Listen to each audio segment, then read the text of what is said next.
College. It was supposed to be an instant ticket to the middle class. But for many young Americans, it has been a failed pursuit. A pursuit for many that has cost 1.8 trillion US dollars.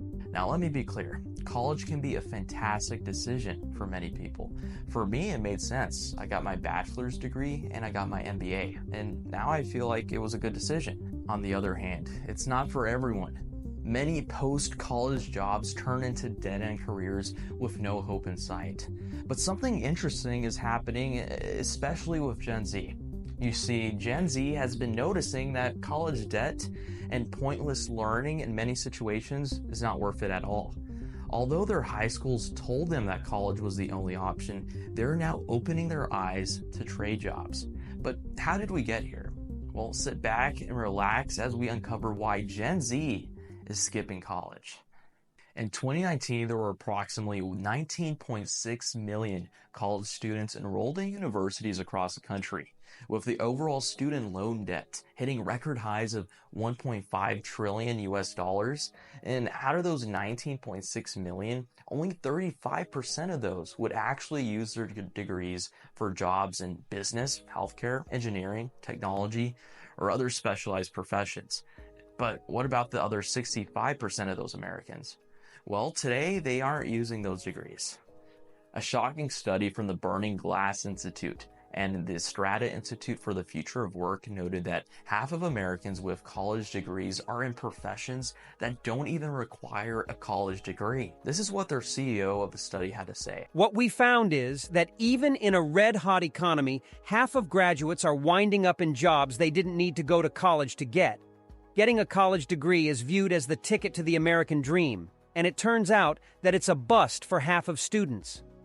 That's exactly what I want us to dive deeper into. We have an entire institution that has benefited millions of Americans. It's turned rags into riches. But on the other hand, it has also turned those rags into debt statements. Well, let's have a quick story time here. I remember when I was in middle school and high school, I would always hear from teachers and counselors that college was their only option. Whoever we talked to about plans, I'll always mention that college was the only choice. If you don't go to college, you'll be poor and unhappy. You'll have to clean toilets for the rest of your life. That's what we thought. Well, for my younger self, I took that advice to heart. But looking back at it now, it doesn't make total sense for all students. Not everyone is interested in burrowing their heads into books. They'd rather be the hero and fix your AC or fix your car, which is something most Americans have no clue to repair. As a matter of fact, I was part of a generation where vocational classes were forgotten about in favor of extra SAT prep classes. But why? Don't you think having vocational classes would benefit every single student?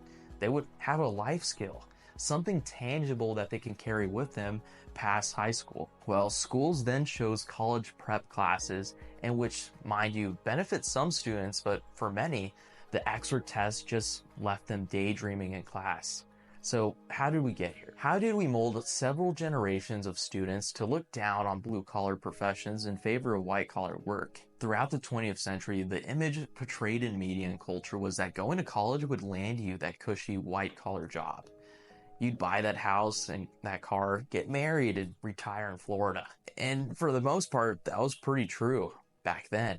But how did our culture shift so far in favor of college, completely disregarding any sort of blue-collar work? We can really pinpoint the increased demand of college to the 1980s. This was a period that was engulfed with Cold War worries. We had to keep up with the Soviet Union, and fears of nuclear war were everywhere. In order to keep up with the Soviet technology and their economy, we might needed more specialized Americans. So the National Commission of Excellence in Education was created in 1981 by then Secretary of Education Terrell Bell under President Ronald Reagan's administration. The diverse commission was made up of mostly former teachers and professors. They were really noble people and who cared for the future of American students. We can't disregard that. In 1983, they drafted A Nation at Risk. A Nation at Risk was a landmark report on the state of the American education system. The report emphasized the need for educational reform to address perceived shortcomings in the American educational system, and it raised concerns about the country's global competitiveness. Assess the quality of teaching and learning in America, compared with our own educational tradition and the rising competition from other industrial nations. A Nation at Risk had a significant impact on the demand and culture of college education in the United States. A Nation at Risk turned education, which was once a more domestic concern, primarily focused on individual development and community well-being, it turned it into a matter of national security. So Americans took notice as they purchased around 6 million copies of this book the following year.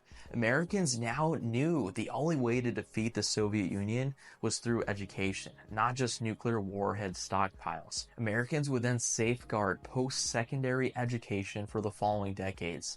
Higher and public education now had the full support of both parties. Major federal legislation would pass, like Educate America Act in 1994 and the No Child Left Behind Act, which was in 2001.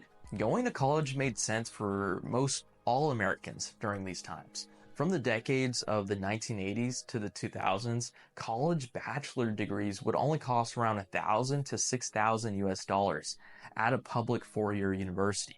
It's important to note that the United States economy underwent a huge economic shift away from a manufacturing-based economy to a more knowledge-based economy that favored STEM and service-based jobs. It favored white-collar jobs. Now, it's important to realize this has been a net positive for the U.S. during the past 4 decades.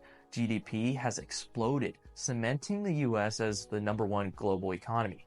The 1980s to the 2000s saw an enormous boom period that rewarded millions of college graduates with generational wealth. During this period, a huge push for attending college was enforced. Every politician, every educator was supporting this push. Every president, Clinton, Bush, Obama, Trump, Biden. According to a Pew Research poll, around 96% of Democrats and 99% of Republicans expected their kids to attend college. In 2019, college sold a dream of stability. It sold the dream of a middle class. All parents had to do was send their kids to college and their worries would be at ease. At the same time, high schools were spreading their message far and wide. Going back to my story, I remember many teachers looking down on the students that were deciding not to attend college, even those with a plan like getting employed into a trade job. I remember never receiving any alternative advice.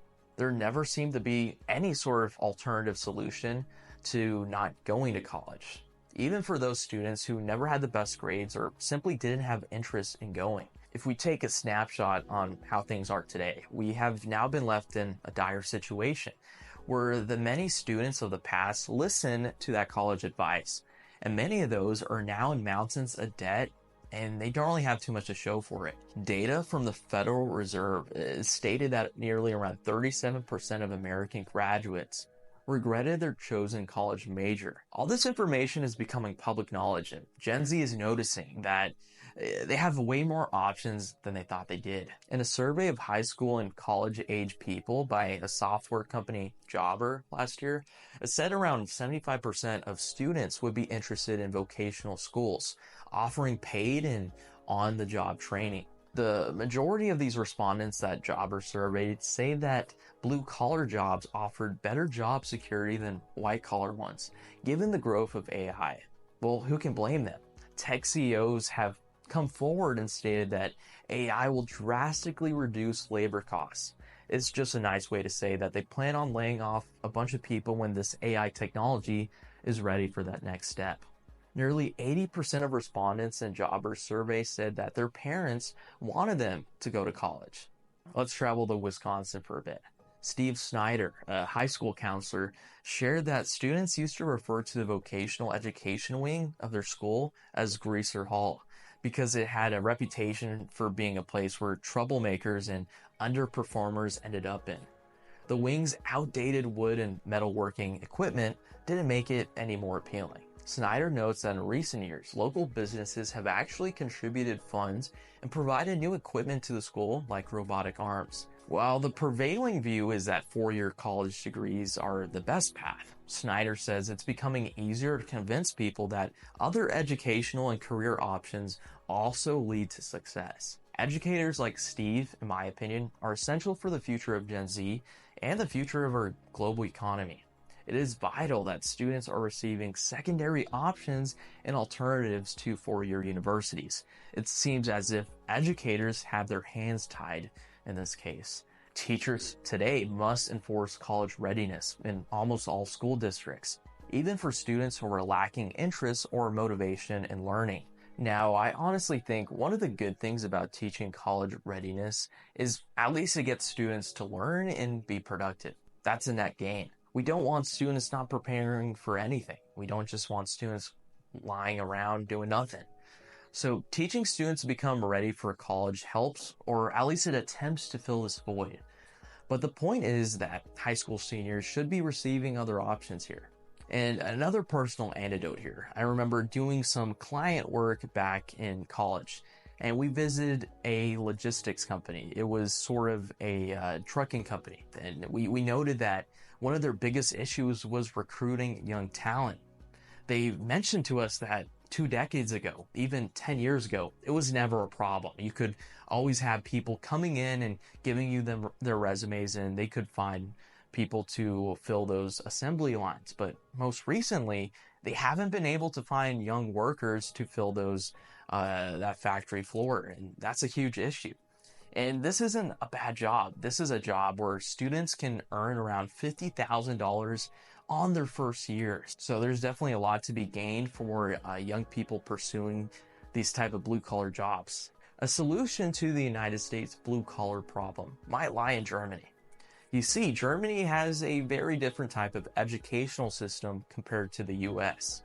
In Germany, students are guided into 3 different educational tracks: gymnasium, reschedule, and Hauptschule. Hope I said that right.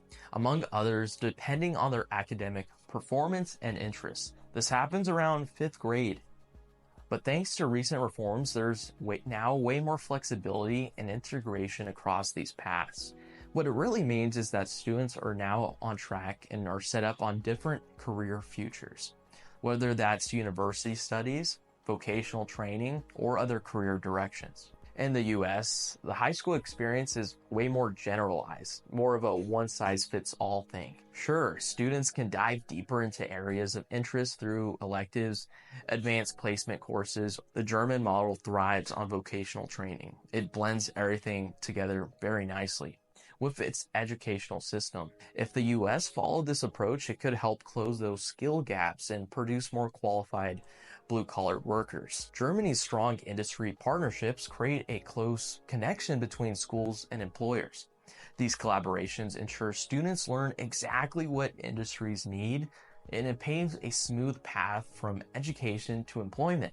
If the US adopted a similar partnership program, I think students would graduate job ready, and it would definitely boost their ties between education and their industry. German students have multiple educational tracks tailored to their interests and abilities. Germany's flexible approach respects that not all students are aiming to go to a 4-year college path. Bringing this approach to the US could stimulate economic growth, and it could really improve our competitiveness, especially given the current shortage of blue-collar workers. This German model, it's efficient, and it uses its resources, human capital, very well. This could help the US avoid overproduction of graduates in certain fields and definitely help students find relevant and meaningful employment. As a result of Germany's successful education system, it has led to Germany's youth unemployment, and it's around 5.7% as of 2019. This is the lowest of any other European country. In 2019, the United States had a youth unemployment rate of around 8.37%. Do you think the German system would work here in the US? Let me know in the comment section below. Overall, Gen Z has been waking up to the idea that going to a 4-year university to earn a bachelor's degree isn't the only road. In fact, there are many roads. And with the rise of AI and an uncertain white-collar labor market, Gen Z has put their future in their hands. It's those same hands that will spend hours a day on social media, but they now might be repairing your car or building your home. Well guys, thank you so much for watching this video. Do you think Gen Z has the right idea here in pursuing blue-collar jobs? Let me know in the comment section. Be sure to like and subscribe for more awesome content. We will be back next week with another interesting video. Stay informed out there.